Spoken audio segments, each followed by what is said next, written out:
Thank you, Mr. Chairman. There is a massive racial home ownership gap in this country, which is a serious problem because owning a home is a key to building intergenerational wealth and reduce racial wealth inequality overall. According to the Census Bureau data, the white home ownership rate is about 74.4%, compared to about 43.1% for African Americans and 48.4% for Hispanics. So, Ms. Martin and Mr. Waller, what are some of the barriers to minority home ownership, and how do large commercial landlords mitigate or exacerbate those obstacles? Yes, hello. I could respond to that. What we have discovered in Northeast Ohio through the analysis done by Frank Ford of Western Reserve Land Conservancy, who is the chair of APAC, is that lending disparities are very real. And we're finding that majority minority neighborhoods do not have equal access to credit. So essentially, we still see redlining going on in those neighborhoods. We also see very disturbing trends where Black borrowers, even high-income Black borrowers, are having less of an opportunity of getting mortgage capital than even moderate-income white borrowers. So Frank's research is very startling in that. It's very clear, as stated, in some of our low mod areas, there is almost no opportunity for homeownership as it's become a completely investor-dominated market.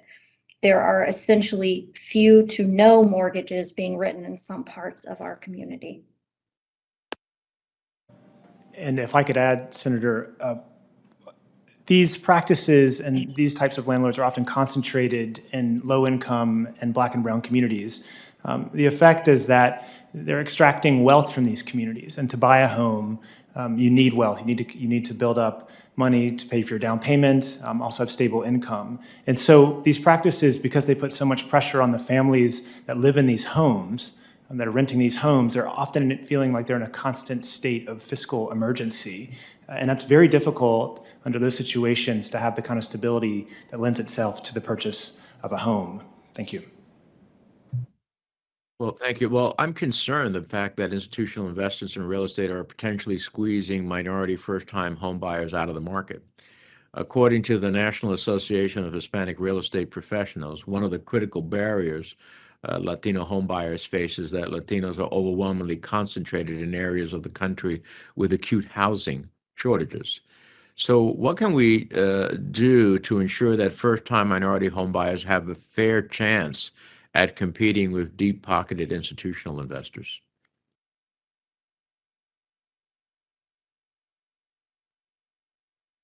I think first and foremost, we need to make mortgage capital available.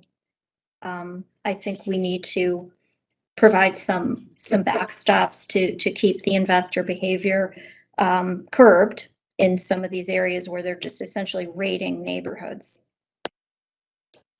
Mm-hmm. And I would add that, it's a multifaceted problem. So there's a lot of different solutions that need to be employed. So I think some kind of, direct spending to state and local governments, mission-driven nonprofits to help actually increase supply, which is not increasing.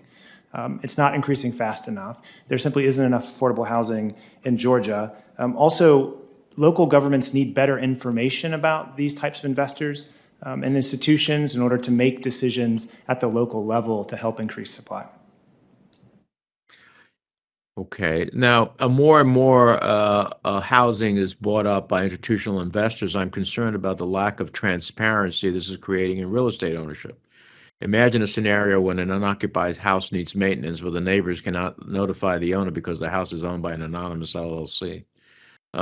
Ms. Melinda, how does the difficulty to determine and communicate with the true owner of a property negatively impact neighborhoods? I'm thinking about the 2019 Harvard study of rental properties in Milwaukee that found that properties bought by LLCs became more likely over time to receive code violations, fall into disrepair, particularly in high poverty neighborhoods. In other words, corporate ownership can degrade the quality of housing, and that can have negative impacts not only for the tenants in those properties, but for the surrounding neighborhood. That's exactly right, Senator. We see this all the time around, the paperwork that I got when my building was owned lists a different name than what I was told I should be sending my rental checks to. It's a very convoluted system of trying to investigate for folks like tenants, right, who don't have the skills and the research time and capacity to investigate this kind of really tangled web of who's in relationship with who.